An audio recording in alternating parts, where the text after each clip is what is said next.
குன்றம் தாலுகா அரசூர் ஊராட்சி செட்டியாப்பண்ணை அருகில் அரசு டாஸ்மாக் மதுக்கடை அமைக்க உள்ளூர் மக்கள் கடும் எதிர்ப்பு தெரிவித்து வந்தனர்.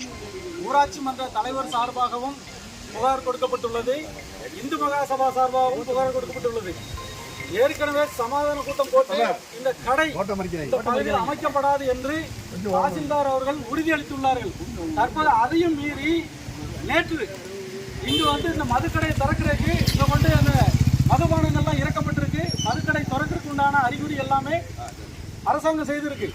ஆகையினால இப்போ மக்களுக்கு தெரிய வரவே மக்கள் எல்லாம் இன்னைக்கு ஒன்று கூடியிருக்காங்க. இந்த மதுபான கடை திறக்கக்கூடாது, ஏன்னா இந்த பகுதி மக்களுக்கு இது ஆபத்தாக அமையும், இங்கே சாலை போக்குவரத்திற்கும் ஆபத்தாக அமையும், உள்ளூர் மக்களுக்கு மதுப்பிரியர்களால் பல்வேறு தொந்தரவுகள் ஏற்படும் என்று மக்கள் இதை ஆபத்தாக இந்த மதுக்கடையை ஆபத்தாக கருதுவதால் இந்த மதுக்கடையை அரசாங்கம் அமைக்கக்கூடாது. தூத்துக்குடி மாவட்ட நிர்வாகம் ஏற்கனவே தாசில்தார் அவர்கள் அறிவுறுத்திய பிறகும் இந்த மதுக்கடையை அமைப்பது வன்மையாக கண்டிக்கத்தக்கது. இந்த மதுக்கடை அமைக்கும் முயற்சியை டாஸ்மாக் நிறுவனம் கைவிடாவிட்டால் மக்களை திரட்டி இந்து மகாசபா கடினமான போராட்டத்தை முன்னெடுக்கும் என்பதை தெரிவித்துக் கொள்கிறோம்.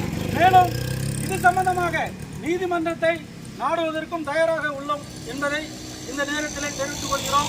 தற்போது சாத்தான்குளம் துணை காவல் கண்காணிப்பாளர் அவர்கள் அறிவுரை கூறிய அடிப்படையில் தற்போது இந்த போராட்டம் கைவிடப்படுகிறது.